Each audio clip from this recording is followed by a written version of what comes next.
Right people, কি অবস্থা এবং কি হালচাল। তো after a long time I am come back with a brand new review video of the all new Honda NX 200 which was the after variant of this bike. So আমি already 1.5 বছর থেকে এই বাইকটাকে ওন করি and 1.5 বছর ধরে এর বাইকটা চালাই। অলমোস্ট 10,000 কিলোমিটার ওপর এই বাইকটা আমি লং রাইড করেছি। তো সব কিছু মিলেমিশে আমার এই বাইকটা এখনও পর্যন্ত খুব একটা বেশি ধোকা দেয়নি। ধোকা দিয়েছে বেশ কয়েকটা মাইনার জিনিসে, সেগুলো আজকে ভিডিওর ভিতরে ডিসকাস করবো। অ্যান্ড আমাদের নতুন NX 200-এ কী কী জিনিস পরিবর্তন হয়েছে, কী কী জিনিস পরিবর্তন হয়নি, সেটা নিয়ে আজকের ভিডিওটা মেনলি করার আমার টার্গেট নিচ্ছি। যাতে তোমরা যদি 2026-এ কেউ পারচেস করতে যাও NX 200, অথবা এটা তো এখন বন্ধ হয়ে গেছে, অর্থাৎ এটা ছিল হচ্ছে OBD2A অ্যান্ড NX 200 হচ্ছে OBD2B। তো এই দুটো OBD2 এর মধ্যে যে ডিফারেন্সগুলো আছে সেইগুলো আজকে ভিডিওর ভেতর তুলে ধরার চেষ্টা তোমাদের সাথে আমি করবো। So let's begin that. So now in my hand is the all new NX 200। So এই গাড়ির উপরে আজকে বেশ কিছু কথা বলবো তোমাদের। এটা বললাম এর ব্যাপারে বেশ কিছু প্রোস অ্যান্ড কনস অ্যান্ড বেশ অনেক কটা জিনিস অ্যাড করেছে, এবং বেশ অনেক কটা না, বেশ অনেকগুলো জিনিস অ্যাড করেছে বাইকের, যেটা CB200X-এ ছিল না, মানে যেগুলো দরকারই বলা যায়। তো সেই সব কিছু নিয়ে আজকে ভিডিওতে কথা বলবো। তো চলো ভিডিওটা পুরো দেখো অ্যান্ড এনজয় করো। যদি 2026-এ কেউ এই বাইকটা নিতে চাও, তোমাদের বেশ অনেকটা সুবিধা হবে after seeing this review. Alright, তো in my back there is the all new Honda CB200X এর পরিবর্তে আসা NX 200। তো আজকে ভিডিওতে মেনলি এটার ব্যাপারে বেশ কিছু কথাবার্তা বলবো অ্যান্ড বাইকটা কীরকম করেছে না করেছে। CB200X এর থেকে বেশ অনেক কটা জিনিস এতে অ্যাড হয়েছে, বেশ অনেক কিছু চেঞ্জ করেছে, সেগুলো ব্যাপারে আজকের ভিডিওর ভেতর কথা বলবার জন্য ভিডিওটা তোমাদের সাথে করা। আর যদি 2026-এ কেউ NX 200 পারচেস করতে চাও তাদের জন্য কেমন হবে, বা এই রেঞ্জে অন্য কোনো বাইক যদি নিতে চাও সেগুলো কেমন হবে, সেগুলো সম্বন্ধেও আজকে ভিডিওটা মানে তোমাদেরকে বেশ কিছু ডিটেলসে বলার ট্রাই করবো। তো সব থেকে প্রথমে যদি বাইকের ফ্রন্ট প্রোফাইল দেখি, ফ্রন্ট প্রোফাইলে এখানে একটা বড় না হলেও বেশ ভালো একটা ওয়াইন্ডশিল্ড আছে। মানে অলমোস্ট আমি আমার CB200X 1.5 বছর থেকে ওন করছি অ্যান্ড 10,000 কিলোমিটার উপর আমি বাইকটা লং রাইড করেছি। তো সেই সব মানে সব কিছু মিলিয়ে আমি যদি আমার রিভিউ একটা বলতে চাই, সব কিছুই ভিডিওর ভেতর বলতে পারবো, প্রস অ্যান্ড কনস থেকে শুরু করে এভরিথিং এলস। সো যদি স্টার্টিংয়ে দেখি এখানে windshield, so that was the very useful thing which was provided by Honda, the windshield. And তারপর যদি বলি এখানে হেডলাইট, LED হেডলাইট প্রোভাইড করেছে অ্যান্ড ইন্ডিকেটার নাকেলে থাকে, আমাদের গাড়িতেও নাকেলে, CB200X-এও নাকেলে অ্যান্ড NX 200X-এও নাকেলেই হেডলাইট দিচ্ছে, ইন্ডিকেটার দিচ্ছে, which was LED also. And এখানে নাম্বার প্লেট হোল্ডার, এটা আফটার মার্কেট একটা ক্র্যাশ গার্ড লাগিয়েছে, সো নাম্বার প্লেট হোল্ডার এখানে, বাট ইউজুয়ালি যেটা স্টক আসে সেটাও নাম্বার প্লেট হোল্ডার এখানেই থাকে। তারপর এখানে যদি কথা বলি মাডগার্ড, ফাইবার মাডগার্ড, রোদ পড়লে বেশ ভালো চকচক করছে, ক্যামেরা আই থিঙ্ক বোঝা যাচ্ছে কি যাচ্ছে না বুঝতে পারছি না। অ্যান্ড সাথে হচ্ছে সামনে শোয়ার USD সাসপেনশন। সামনে টায়ারের কথা যদি বলি, alloy wheel comes with 110/70/17 mm এর tyre which was tubeless and also ABS। ব্রেকের কথা বললে ব্রেক আছে, নিসিনের ক্যালিপার দিচ্ছে আমাদেরকে, সাথে 276 mm এর ডিসপ্লে অ্যান্ড শোয়ার USD suspension which was much more comfortable in the ride. But off-road টাইমে এটা অনেকটা একটু মানে কিছু যদি ছিটে আসে বাই চান্স, অয়েল সিল্কের যাওয়ার ভয় থাকে। আমার এখনও পর্যন্ত সেরকমভাবে কোনো অ্যাডভেঞ্চার করিনি, বাট এখনও অয়েল সিল কাটেনি। বাট এটা একটু চাপের হয়ে যায় অ্যাডভেঞ্চার বাইকের ক্ষেত্রে, যেহেতু এটা রোডের জন্য একদম perfect USD suspension, but telescopic suspension is best for of road. Side প্রোফাইলের কথা যদি এবার বলি, সাইড প্রোফাইলে আছে হচ্ছে এখানে একটা হন্ডার মেটালিক ব্যাচিং করা আছে উইথ দিস এরোডাইনামিক ফেয়ারিং, সাথে পুরো ফাইবার বডি। এখানে একটা NX-এর ব্যাজিং আছে, বাট আমাদের এখানে যেমন 200X-এর ব্যাজিং থাকে, সেখানে এখানে দিয়েছে হচ্ছে NX-এর ব্যাজিং। অ্যান্ড পিছনে এখানে 200 NX 200। সিটের কমফোর্টেবিলিটি যদি বলি, সিট বেশ অনেকটাই সফট, মানে এটার উপর কোনো আফটার মার্কেট কিছু করা হয়নি, এটা একদম রেয়ার মানে স্টক সিট, যেটা আই থিঙ্ক আমারটাই আফটার মার্কেট করে বেশ কিছু কোয়েশনিং অ্যাড করার পর বেশ অনেকটাই নরম হয়েছে। But this is the rider seat and হেলমেটটা যদি সরাই, this is the pillion seat, both are much more comfortable while you are long ride. তারপর যদি ইঞ্জিনের কথা বলি, that was the 184.4cc air cool engine. But এর মধ্যে বেশ অনেক কটাই সেন্সার অ্যাড করা হয়েছে পুরোনো CB200X-এর থেকে, মানে আমাদের যেটা হর্নেটের সেম ইঞ্জিন, CB200X-এর পুরো প্রপার সেম ইঞ্জিনই থাকে। বাট বেশ এই আমাদের হর্নেট নতুন যেটা OBD2B অ্যান্ড OBD2 এর মধ্যে এর থেকে বেশ কয়েকটা সেন্সার বেশি অ্যাড করা হয়েছে। সিমিলারলি এটা তো বেশ অনেক কটা সেন্সার অ্যাড করা হয়েছে, বাট এটা আমাদের যেটা CB200X বা হন্ডা থেকে পাওয়ারটা মানে 0.0 এরকম কিছু একটা কমিয়েছে। তো that was provided 17 bhp and 16.1 newton metre torque. তারপর এখানে যদি রাইডারের ফুড প্যাকের কথা বলি, রাইডার ফুড প্যাক রাবারের দিয়েছে, that's was also comes in every bike, that's was the rubber foot peg and the pillion foot peg is metallic. Back প্রোফাইলে যদি কথা বলি, এখানে একটা সারি গার্ড দিয়েছে, that was also coming the CB200X and Hornet 2.0 and the grab handle which was I think alloy material. পিছনে tail light আছে X7 tail light which was provided in হর্নেটে CB200X, similar tail light coming. There's a number plate holder which was included in the mudguard. There is no tire hugger and the back tire is 140/17 inches tubeless alloy wheel based tire. The disc caliper is of the Nissin and the disc plate is 220 mm.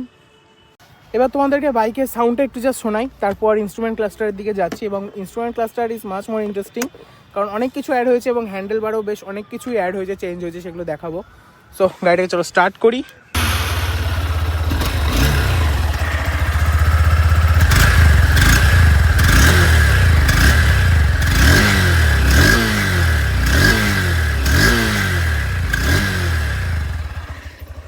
একটা খুবই smooth এবং একটা খুবই মিষ্টি আওয়াজ, মানে খুব একটা বেশি ভাইব্রেটেড না, খুব একটা বেশি মানে লাউড আওয়াজ না, বাট একটা মিষ্টি সুন্দর আওয়াজ এক্সজস্টের। অ্যান্ড এটাতে যদি আমরা ইগনিশনটা অন করি, ইগনিশন অনের সাথে OBD2B যেসব মডেলগুলো গাড়ি আছে হন্ডার, তো সেগুলোতে এই যে সামনের ইন্ডিকেটার দুটো অল টাইম জ্বলে থাকবে, পিছন দুটো জ্বলবে না। আর আমি যদি ধরো হ্যাজার্ড জ্বালাই, তো সেই ক্ষেত্রে ইন্ডিকেটার দুটো অল টাইম এরকম ব্লিঙ্ক করতে থাকবে। Now we are coming in the instrument cluster which was pretty interesting, কারণ এতে TFT ডিসপ্লে দিয়েছে। তো চলো ইগনিশনটা অন করি। ইগনিশন অন করার সাথে সাথে এখানে হন্ডার একটা লোগো জ্বলে উঠবে অ্যান্ড এভরিথিং ডিটেলস, মানে যত কিছু আছে সব কিছু এখানে দেখতে পাবা। অ্যান্ড দ্যাটস ওয়াজ, আমার যত মনে হয় এটা সিঙ্গেল ভেরিয়েন্টে আসে, এর কোনো টপ ভেরিয়েন্ট বা বেস্ট ভেরিয়েন্ট কিছু হয় না NX-এর। তো অল যতগুলো আছে, যতগুলো NX আছে সব কটাতে ব্লুটুথ কানেক্টিভিটি আছে অ্যান্ড গুগল ম্যাপের সাপোর্টও আই থিঙ্ক তোমরা পেয়ে যাবা। এখানে কন্ট্রোলে গিয়ে বেশ কিছু ম্যানুয়াল, আর তার সাথে হ্যাঁ ফিউল কতটা আছে, ফিউল রেঞ্জ সব কিছুই দেখতে পাবা। গাড়ি স্টার্ট দিলে এখানে ফিউল রেঞ্জও শো করবে অ্যান্ড ফিউল কতটা আছে সেটাও এখান থেকে দেখতে পাবা। অবশ্যই এটা সবসময় চলতে থাকে। এইসব একটা দুটো যেসব সেন্সার এগুলো অ্যাড হয়েছে বেশি, সাথে দিচ্ছে traction control, indicator, neutral and ABS, বেশ একটা দুটো জিনিস এখানে ইনফরমেটিভ জিনিস দিয়েছে এর মধ্যে। এছাড়াও side stand indicator, RPM meter, fuel gauge meter, trip A, trip B, trip A কয়েন্স, কত লিটার যাবে, কিলোমিটার পার লিটার 30, এখানে গাড়ি ক্লেম করছে যে 37.4, মানে আমি একটুকে চালিয়েলাম, গাড়ি 37.4 মাইলেজ দিচ্ছে অ্যাপ্রক্স। তোমাকে সিটিতে 40-র কাছাকাছি মাইলেজ তোমাকে দিয়ে দিবে, খুব একটা চাপ হয় না। And another thing is the ইয়র্কে বেশ অনেক কটা চেঞ্জ হয়েছে, সুইচগুলো অ্যাড হয়েছে, বাট আমাদেরগুলোতে জাস্ট এখানে horn, indicator, high beam, low beam and passing throw switch. এখানে পাসিং থ্রো সুইচের ভেতরে হাই বিম, লো বিম দিয়ে দিয়েছে। And the right side is the engine start off button, engine on off button, hazard switch and the self. And তারপর যদি আয়নার কথা বলি, আয়নাটা হচ্ছে আমাদের ওই CB ভেরিয়েন্টে যতগুলো গাড়ি আছে 350 সিসির মধ্যে, সেগুলো থেকে বেশ অনেকটাই চওড়া, মানে SP 125 থেকে শুরু করে SP ইউনিকর্ন যতগুলো বাইক আছে সিমিলার আয়নায় ওরা দেয়, এমনকি স্কুটিতেও আই থিঙ্ক সেম মিররই ওরা ইউজ করে হন্ডা থেকে। তো এটা বেশ অনেকটাই ওয়াইড, পিছনটা অনেকটা দেখা যায়, মানে ওই হন্ডার ওই CB50 বা CB50 RS অথবা হাইনেসের মতো এরকম ছোটো না, মানে পিছনটা পুরোটা কভার হয় না, এরকম হয় না, প্রবলেম হয় না হাইওয়েতে। তো the Honda NX200 have 810 mm, মানে 810 mm এর সিট হাইট অ্যান্ড 167 mm এর ground clearance which was pretty good in off-road. And যদি 5.5 বা 5.4 এরকম হাইটে যদি কেউ হয়ে থাকে, 5.4 বা 5.5 ফুট যদি হাইটের কেউ হয়ে থাকে, তো তারা ইজিলি দুদিকে পা পেয়ে যাবে, টোয়ের থেকে বেশি পা পেয়ে যাবে। But that's depend on your body structure, কারো ভাই পায়ের মানে লোয়ার সাইড বেশি লেন্থি বেশি হয়, কারো ভাই আপার সাইড বেশি লেন্থি বেশি হয়, বাট দ্যাটস টোটালি বডি স্ট্রাকচারের উপর ডিপেন্ড করছে। And the seat is the splitted seat, দুটো সিট আলাদা আলাদা স্প্লিটেড।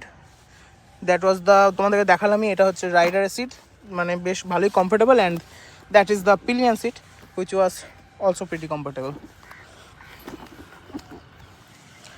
And এটাতেও সিমিলারলি হন্ডা NX CB200X এর মতো মোনো সাসপেনশন ইউজ করা হয়েছে। অ্যান্ড এখন ইউনিকর্নেও মোনো সাসপেনশন আই থিঙ্ক দেয়, মানে ফার্স্ট যদি হন্ডার কোনো বাইকে মোনো সাসপেনশন আছে আমার যতদূর মনে আছে, মানে যেগুলো ইন্ডিয়াতে লঞ্চ করেছিল তার মধ্যে সবথেকে লোয়ার সিসির মধ্যে হচ্ছে হন্ডা ইউনিকর্ন 160। বাট এখন অলমোস্ট সব বাইকেই মনো সাসপেনশন দিচ্ছে। মনথিক যেটা আমি তোমাদেরকে মানে দেখাতে ভুলে গেছিলাম সেটা হচ্ছে type C to type C charging port. এখানে চার্জিং পোর্ট প্রোভাইড করছে NX200-এ, হুইচ ওয়াজ টাইপ সি। দেখা যাচ্ছে না কেন, এই যে type C charging port. But আমাদের CB200X-এ কোনো চার্জিং পোর্ট দেয় না, আমাদেরকে আফটার মার্কেট লাগাতে হয়। আরেকটা জিনিস যেটা আমি অলমোস্ট 1.5 বছর থেকে ইউজ করার পর যেটা বুঝতে পেরেছি সেটা হচ্ছে হ্যান্ডেলবারটা ভাই হালকা পড়লেই গাড়ি একদম হ্যান্ডেলবার বেঁকে যাওয়ার একটা ভীষণ হারে চান্স থাকছে। কারণ এটা সেই ঢালাইও না ঠিক, মানে এমন ম্যাটেরিয়াল দিয়ে তৈরি এগুলো, মানে হালকা যদি পড়ে বা যদি জোরে কোনো খাতগততে গাড়ি পড়ে তো এখানে যদি হ্যান্ডেলবার বেশি প্রেশার থাকে সো দেন হ্যান্ডেলবার হালকা টিন্ট হয়ে যাওয়ার চান্স থাকে।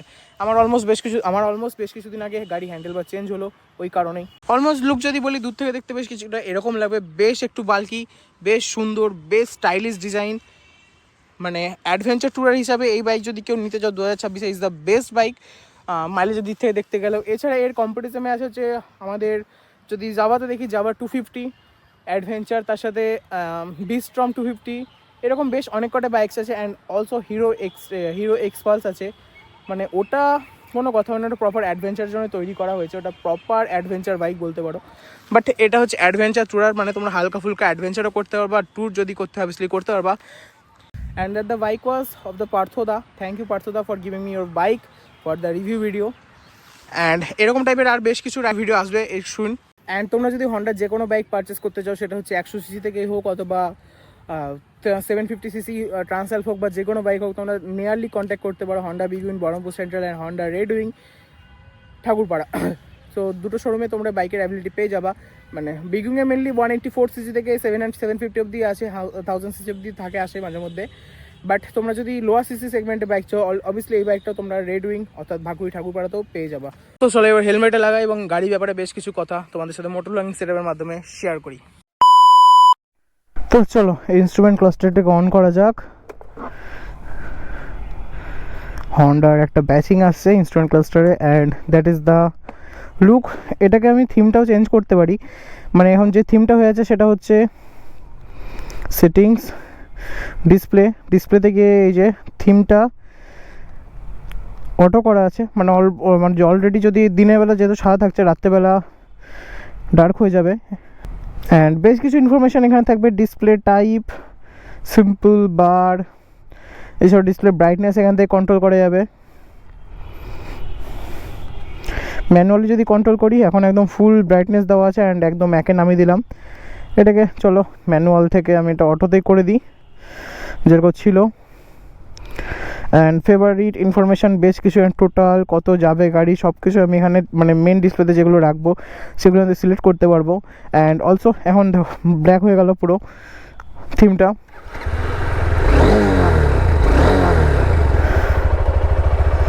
অ্যান্ড যদি আমি গাড়ির সাথে ব্লুটুথ কানেক্ট করি তো অবভিয়াসলি আমি সমস্ত ইনফরমেশান যেগুলো ফোনে নোটিফিকেশান আছে বেশ ইনফরমেশানই ওটা পেয়ে যাবো।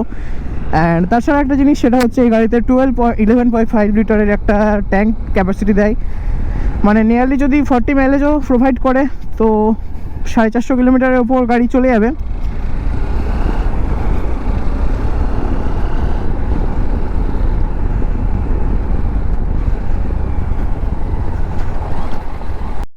অ্যান্ড ফ্রন্ট লুক যদি কিছু তো বলি, হ্যান্ডেলবার কিছুটা এরকম পজিশনে আছে, মানে আমরা যদি রাইড করি অনেকক্ষণ লং রাইড করি একটা না, তো হ্যান্ডেলবার যেহেতু এরকম পজিশনে আছে তো পিঠ বা কোমর ব্যথা হওয়ার চান্স খুবই কম, যেটা আমাদের আরএসের ক্ষেত্রে একটু বেশি হয়, বা অন্য যদি কোনো স্পোর্টস বাইক নিয়ে যায় তো সেগুলোর ক্ষেত্রে পিঠ এবং ঘাড় ব্যথা হওয়ার অনেকটাই বেশি চান্স হয়। বাট এটাতে সেটা হবে না, মানে হবে না বলতে খুবই কম হবে, খুব কম পরিমাণে হবে।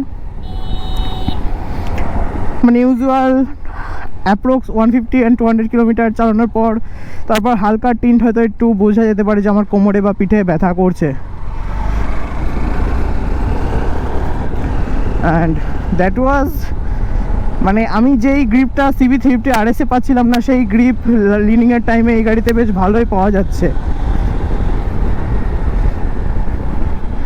মানে গ্রিপ কনফিডেন্স যদি বলো, এতে যেহেতু রেডিয়াল টায়ার ইউজ হয়েছে তো গ্রিপ বেশ ভালোই পাওয়া যাচ্ছে। একটু অন্ধকার দিয়ে যাচ্ছি যাতে তোমরা হেডলাইটের বিমটা হালকা হলেও বুঝতে পারো, যেহেতু লাইট আছে অতটা ভালো বুঝতে পারছে না, বাট ওয়ালে যেগুলো লাইটগুলো বাড়ি খাচ্ছে রিফ্লেক্ট হচ্ছে তাতে হয়তো বুঝতে পারছো যে মানে হালকা ফুলকা আলো থাকলে অতটা বেশি অসুবিধা হয় না, কিন্তু যদি প্রপার ডার্কে যাও তো সেই ক্ষেত্রে একটু ইস্যুস হতে পারে। And one more thing, that was the battery issues, যেটা আমি বলতে ভুলে গেছিলাম তোমাদেরকে। এর ব্যাটারি আমাকে এত জ্বালিয়েছে, মানে লং রাইড আমার ফার্স্টে লাগানো ছিল HGG Mercedes Y, which was 60 120 watt পেয়ার, যেটার জন্য আমার ব্যাটারি ফার্স্ট, যেটা কোম্পানি ব্যাটারি দেয় টাটার, তো সেটা পুরো ভুগে। অ্যান্ড তারপর আমাকে আবার এক্সাইডে ব্যাটারি লাগানো হলো, তারপরও আমি ইউজ করছি হচ্ছে ওই 4 LED, which was I think 40 watt, but there was still same problem. One more thing যেটা আমি বলতে একবারে ভুলে গেছিলাম বলতে পারো, সেটা হচ্ছে এই দুটো বাইকে আসে হচ্ছে অ্যাসিস্ট্যান্ট স্লিপার ক্লাচ, বা ট্রাফিকেও অ্যাসিস্ট্যান্ট স্লিপার ক্লাচ আমাদের অনেকটা হেল্প করে।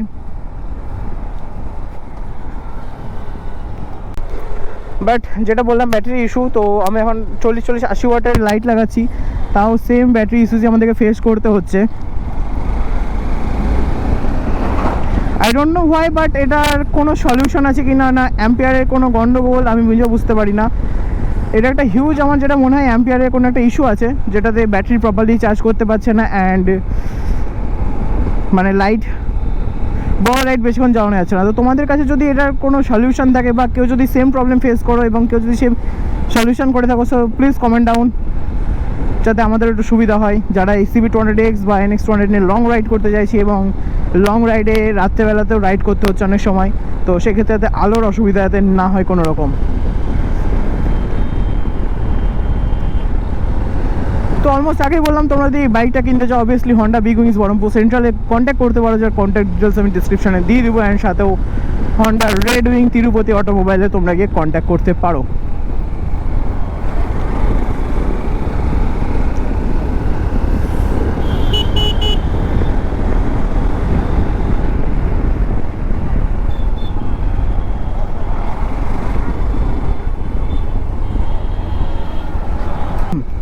তো তোমরা যদি ভাবো যে উইকেন্ডে কোথাও ঘুরতে যাবে, মানে বাইক নিয়ে টুকিটাকি, অ্যান্ড তোমাদের যদি বাইকটা তোমার ডেলি পারপাস হিসেবে লাগে, তোমার মাইলেজ দরকার, তোমার কম সার্ভিসিং কস্ট দরকার, তো অ্যান্ড এই বাইকের বিষয়ে যদি তোমাদের কোনো কোয়ারিজ থাকে, যেগুলো তোমাদের মানে আমি ডাউট ক্লিয়ার করতে পারবো, যেটা আমি করতে যদি পারি, তো অবভিয়াসলি কমেন্ট ডাউন করো, যেসব ডাউটগুলো আমি ক্লিয়ার করতে যদি পারি। আগে আমি বলেছিলাম কোম্পানি স্টাফ, মানে হন্ডা যারা স্টাফ আছে তাদেরকে দিয়ে আমি সবগুলো কথা বলিয়ে তোমাদের সাথে আমি শেয়ার করবো।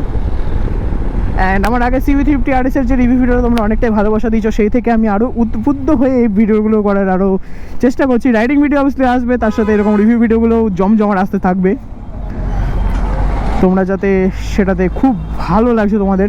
শুধু হন্ডা বলে না, আমি বেশ কিছুদিন পর অনেক কটা বাইকের শোরুমের সাথে কথা চলছে আমাদের নতুন লঞ্চ হওয়া RTX 300 অথবা নতুন এন্টর্ক 150 সবকটা নিয়েই একটা রিভিউ করার একটা ভীষণ ইচ্ছাতে আছি। তো তোমাদের সাপোর্ট থাকলে অবভিয়াসলি সবকটা ভিডিওই হবে, সবকটা শোরুমের সাথে মোটামুটি আমার কথা চলছে। অ্যান্ড আই হোপ তোমাদের সকালের এই ভিডিওটা ভালো লাগলো। ছোটো একটা ইনফরমেশান দিলাম, খুব একটা বেশি ইনফরমেশান দেওয়া হলো না, মানে আমি যেহেতু এটা রেগুলার স্টার্টিং করছি, তো অনেক কটা হয়তো ইনফরমেশান মিস হয়ে যেতে পারে, বাট যেটুকু দেওয়ার চেষ্টা, মানে যেটুকু পেরেছি সেটুকু আমি দেওয়ার চেষ্টা করেছি। অ্যান্ড যদি কিছু মিস হয়ে থাকে অবভিয়াসলি কমেন্ট ডাউন করো, সেগুলো আমি তোমাদেরকে শর্টসের মাধ্যমে ক্লিয়ার করে দেওয়ার চেষ্টা করবো।